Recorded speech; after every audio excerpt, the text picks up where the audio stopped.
Hello, my friends. It is I, your Uncle Splorin Ryan, here on October 11th, 2022. This is not going to be one of those typical vlogs where I go someplace fun or do something amusing, or this is really going to be a departure from what I've been doing the last 3 or 4 years. Take you back to something I did a while ago, which would be the drive-in talks. It's been kind of a rough day for a lot of us. For those of you who are unaware, earlier today it was announced that yesterday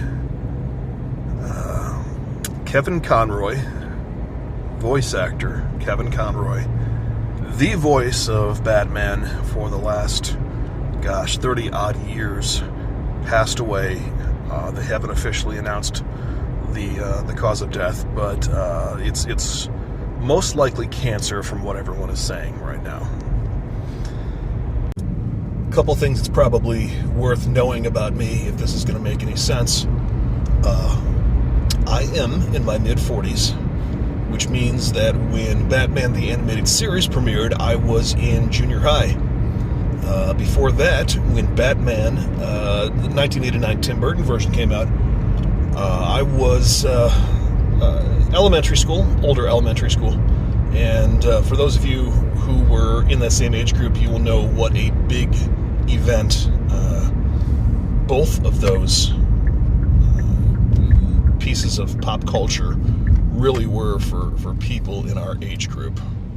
Now these days we've got Marvel movies, we got DC movies, we got TV shows, we got cartoons, we got the internet. Superheroes in comic books were not the same back then. They weren't all over the place. In fact, the only other comic book adaptation that we had really seen on that same scale before that would have to be Christopher Reeve's Superman back in the early 80s. So when Batman came out, it was a big deal, and it showed us that they could be, these comic properties can be, actual cinematic art. And then a couple years later, Batman the Animated Series came out, and it turned the animation world on its head. I mean, you talk about art. This was art. Was it for kids? Largely, yeah. It was made safe for kids, but the stories were so much more adult than we had really seen possible. The only other fairly adult-oriented cartoon that had been out at that point on major networks at the same level would have been like The Simpsons, which was still in its infancy. So when Batman the Animated Series came out, we all saw something brand new, and it for people in our age group, it stuck with us. You could ask any guy in their probably even their early 30s through late 40s, early 50s, and they'll tell you the same thing. It was the defining cartoon of the generation. And it changed everything. And at the heart of it all was Mr. Kevin Conroy doing the voice of the Batman.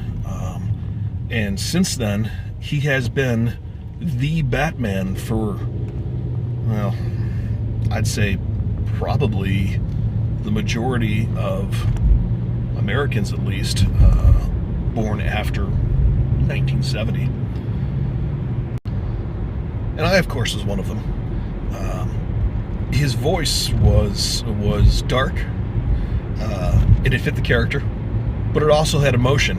It was the first time we had seen anyone on TV kind of really separate the different parts of the personality into completely different voices like he did, without being cartoonish and garish and tongue-in-cheek.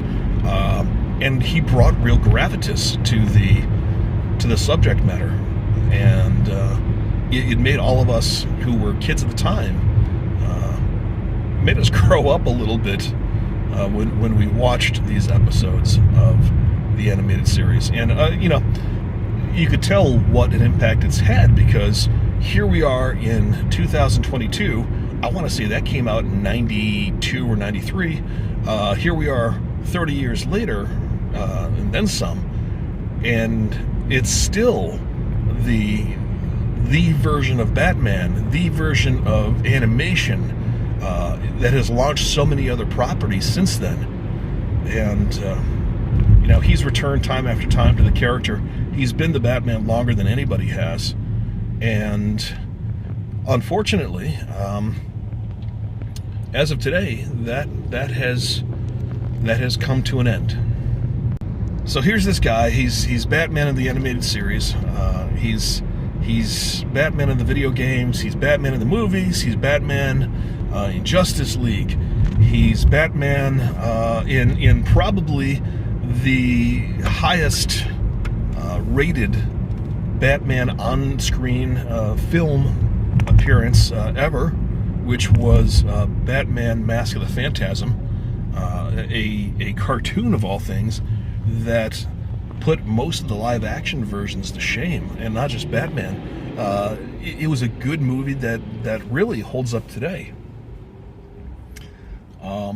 He was a part of all of our childhoods and into our adulthoods, and for those of us who were lucky enough to be able to share him with our kids the last several years, it was a very, very big deal. And then, like I said earlier today, my friend Greg from Greg's Game Room sent a message to myself and to another friend of ours by the name of Tampa J here on YouTube, letting us know that Kevin Conroy had died. And honestly, at first I thought, nah, that can't be right. He's not old enough to die. He hasn't been sick. He's 66 years old. And so of course I jump on Google and I start looking around, and at that point only a couple of outlets had started to report him, and they were very cautious about the announcement, saying it's been reported, we can't verify. It wasn't any of the bigger groups. It was smaller fan publications that were mentioning this. So I'm for the first few minutes holding out hope, and of course over the next 10 minutes or so, all the other major publications start coming out and reporting his passing as well. So honestly, it was a gut punch. Not only was this big part of my childhood suddenly gone without warning, again, 66 years old. We didn't know that he had health problems. It turns out he probably has had health problems for a while. He just didn't make a big deal out of publicizing it. He's still been active with the convention circuit and going out and meeting fans, but it just didn't seem real.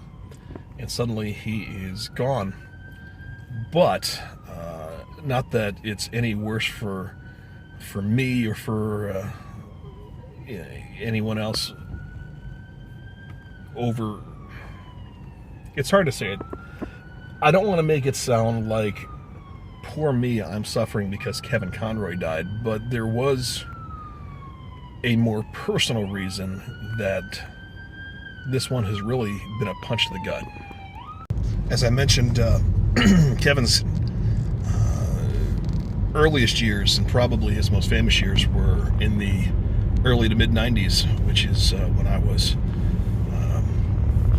just starting middle school into high school, and those were what I would consider to be the formative years of every young man's life, where they're trying to figure out kind of who they're going to be when they grow up, as they're starting to step away from what their parents have put into them, and they're starting to figure out things for themselves. In my particular case, there were 4 people who really impacted on me at that point, and kind of shaped a lot of where I would go over the next 30 years. Those 4 people were Johnny Carson. I don't even need to say who Johnny Carson is. David Letterman.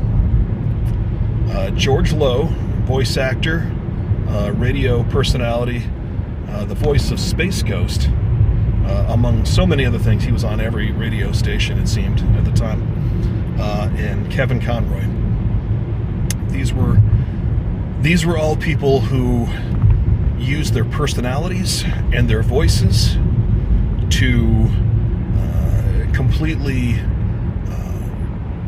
reshape the worlds that they were part of. And they all impacted me, and I decided at that point that I was going to go into radio because of them. I wanted to use my voice in much the same way that they had all done, to touch people, to tell stories, to change things, to entertain. So I did. What I don't always make a big deal out of publicizing is that I spent years in radio, and I continue to spend years of my life as a voiceover artist and a voice actor. Professional, it's not my biggest source of revenue, but it is a source of revenue.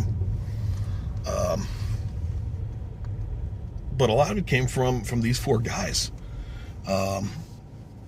Johnny has been gone for a while, of course. David Letterman is off the air. He's retired, but still remains a source of inspiration. George Lowe, I've actually been very fortunate to actually become a friend of George's. And until now, Kevin Conroy, who is no longer with us. But when I do my voice acting, I mean, still, a lot of what I do each day when I'm cracking the mic for various clients and for various projects is I'm still trying to hone my Kevin Conroy voice. Not supposed to be an imitation, but the voice, of course, is directly influenced by Kevin Conroy and his brooding Batman voice. So this one hurts. This one hurts. This is going to hurt a lot of people, and it sucks.